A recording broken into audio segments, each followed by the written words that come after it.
Today, we shall be continuing with our, same topic, the relations with auxiliary sciences, and extending it further. We will include, today in today's lecture, I shall be dealing with two very crucial aspects, which have, which are numismatics and historical geography, which is, related to geography. So first, I will begin with numismatics. Numismatics are a major source of information for especially for early period of Indian history, apart from, because that is the period when we don't have much literary sources. And in that, as I had told you in the beginning, that we have to fill certain gaps of information, I mean. So, numismatic sources are one of those sources which will help us in filling those gaps. Now, numismatics as a word derived from the Greek word nomisma, coin or current coin, coin in circulation, and therefore it means a study of coins or metal pieces serving as token money or tokens of money, though it is extended in ordinary use to the study of paper currency, even currency notes, medals, and other tokens as well. Here we are concerned only with it in its strict sense, the study of coins. Paper currency, was not there in India at that time. It came only with Muhammad bin Tughlaq, who got this idea from China. So the paper currency, which is mentioned in the earliest recension of, Tarikh-e Firoz Shahi, the Chinese term Chow is there. So paper currency comes very late during Muhammad bin Tughlaq's time. So it is not very helpful for us, because up till now I don't know, we haven't found any currency note of that time, except that it is mentioned in one of the works of history.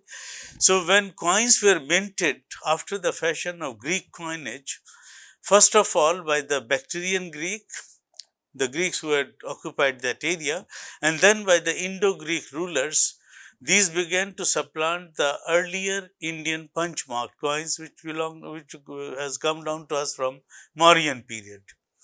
So the coins that came with the Greeks, at least for a small cash, are still with us.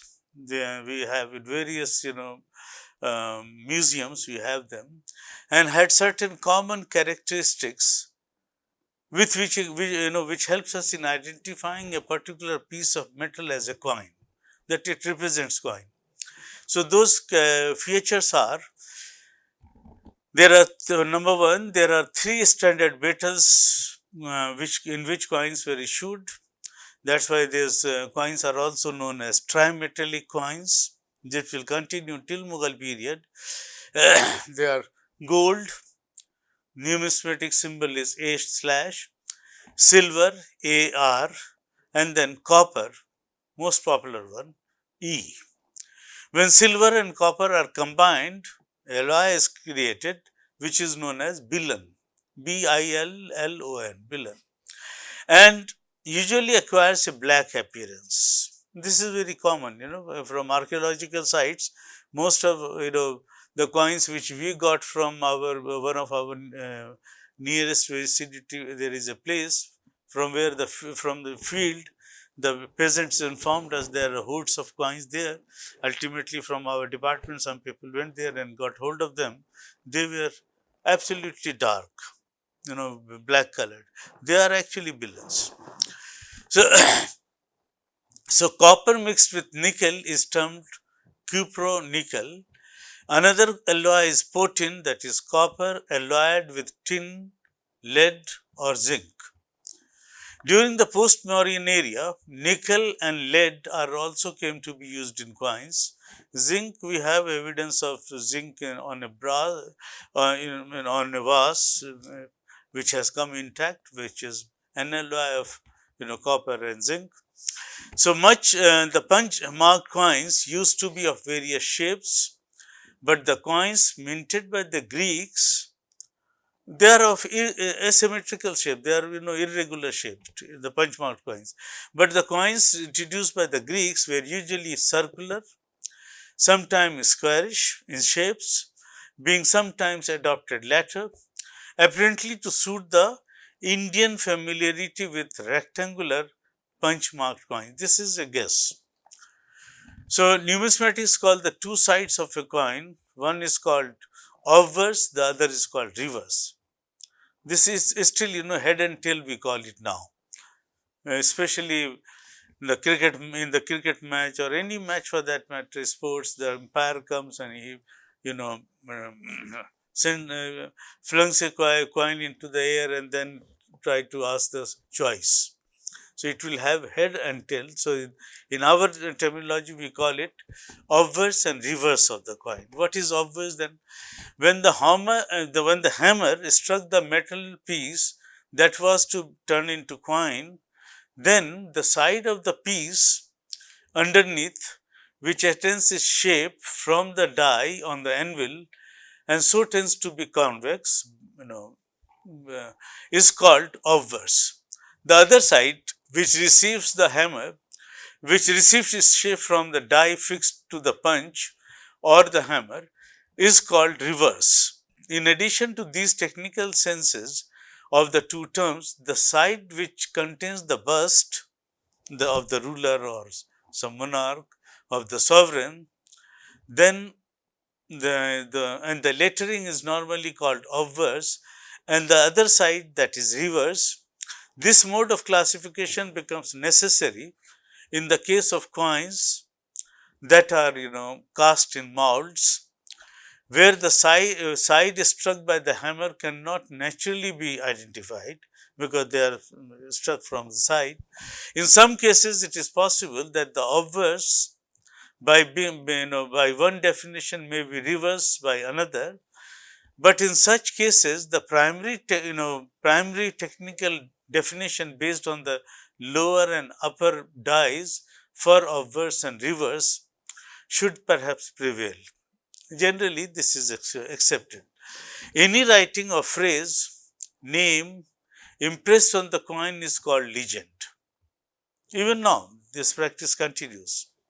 So, these legends usually give the name and titles of the sovereign, occasionally further information such as ruler's father's name. By the way the letters are written, one can also establish from the way it is written, with the aid of paleography, which we dealt yesterday in detail, the period to which they belonged. I had told you that paleography helps us in dating the record. Moreover, the bilingual coin legends offer an aid to the decipherment of ancient scripts. The decipherment of both the Brahmi and Kharoshthi scripts began in 1830s with the reading of the Greek rulers' names in their bilingual coin legends. And they are very important source of information for us. In the early Bactrian and Indo-Greek coins, the rulers, the portraits on the obverse were remarkably realistic. They are very individual also, very particular. This fact has led to speculations about lengths of reigns of some rulers based on their portraits at different stages of life, because different stages of life of a monarch is depicted. So, that helps us in reconstructing how long he might have ruled from maturity till old age. If the different ages are depicted, then you can make out how long his period could have been. So, such inferences are not attempted generally, though different headgears could still be of some significance. They are not wearing the same headgear.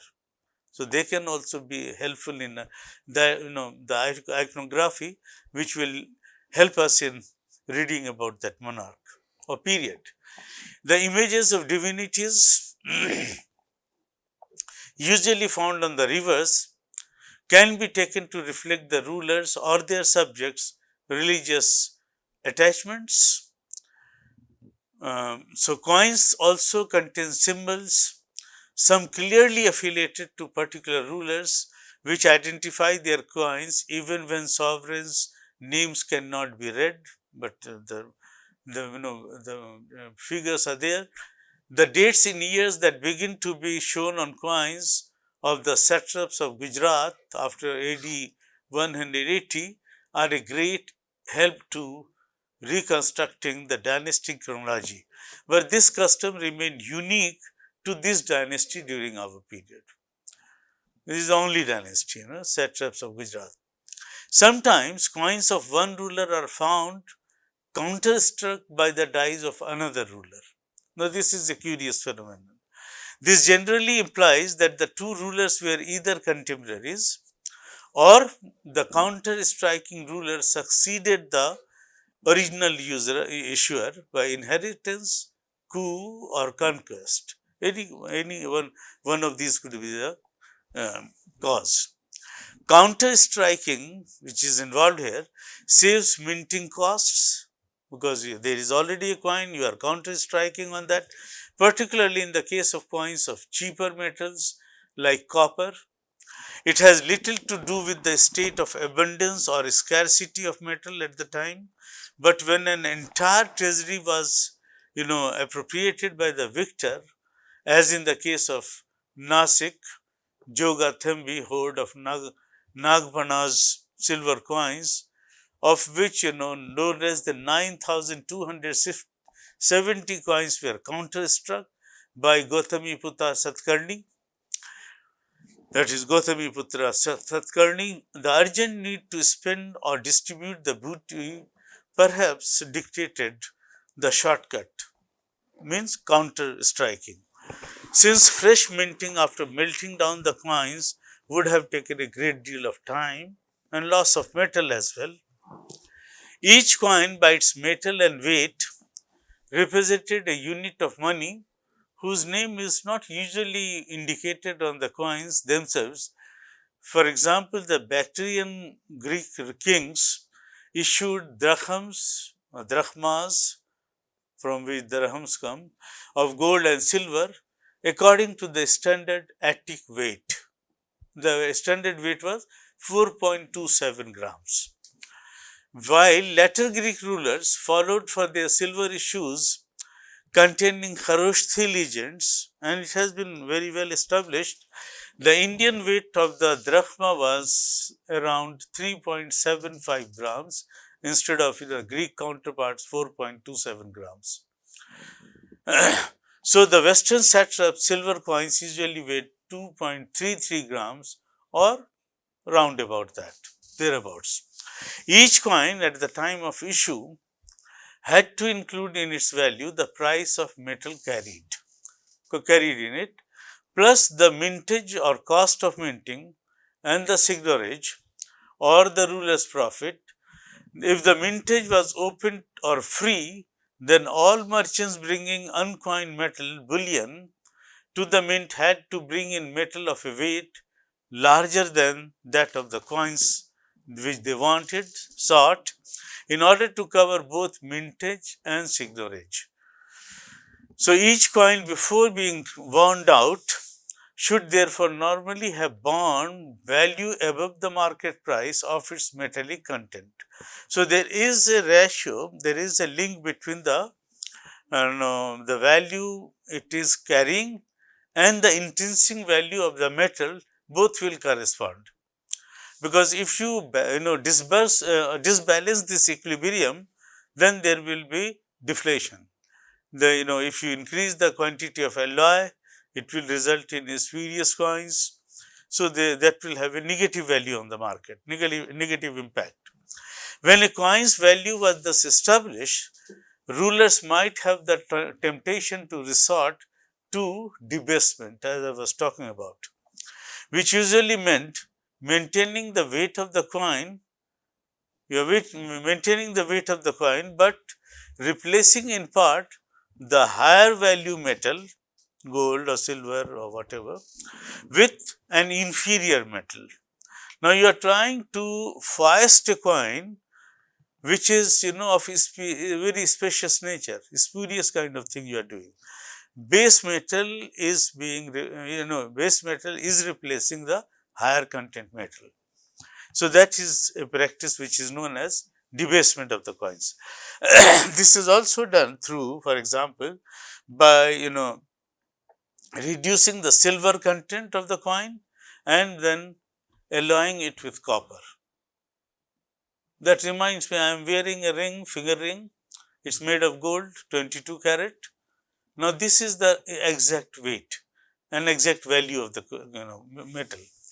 But if I add copper into it, which was known as roll gold, you are rolling the copper into the gold, then of course the value of the gold will go down, because the content will be less. It will be replaced by the copper content.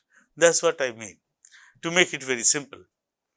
Though initially the state might gain by saving on silver while meeting the obligations in debased coins or currency, treating it as of the same value as enjoyed by the purer coin, ultimately it would itself have to accept the same coin. The state will have to accept the same coin in tax payments, because from where the peasants will bring the tax, tax in cash. So they will be paying you back from the same in the same coin at its fictitious value, debased value. So its initial gains would be cancelled. Moreover, if, and this problem is reported by Ziauddin Barni in Tarikh-e-Firozshahi. It was a very acute problem during Tughlaq period. Moreover, counterfeiting always becomes easier. You can easily mix the inferior metal with the superior metal, and more profitable with debased coinage if it is artificially sought to be kept at a higher value. If you are fixing a higher value for an inferior coin, this is an artificial measure. So, in general, coin debasement, like the overprinting of paper currency notes by modern states, not only one state, many states have done that, took place when the normal tax collections of the state did not suffice to meet the expenditure. In that cases, the government did that. Such a situation might arise. I am not denying that. For example, if the state lost tax resources as a consequence of losing parts of its previous territorial possessions, or faced persistent threats to their security, calling for larger military expenditure, or again suffered from a breakdown in internal administration or even trade and commerce. So, rulers will resort to such kind of temporary measures, but they shall be doing it. They have done it. It might also resort to debasement because of the rise in price of the original money metal. By that I mean higher value metal. There have been suggestions of worldwide silver scarcities at different periods of time. In the 14th century, 15th century, J.F. Richards' work is there, where he has tried to trace the metal currency during the Sultanate period and how that led to the different measures adopted by different rulers, especially Muhammad bin Tughlaq, when he introduced paper currency. So these are scarcities, and they do appear from time to time.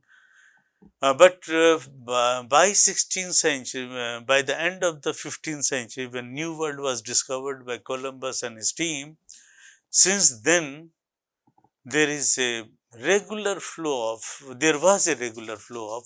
large scale bullion, silver, gold and silver from the New World, Mexico and other places.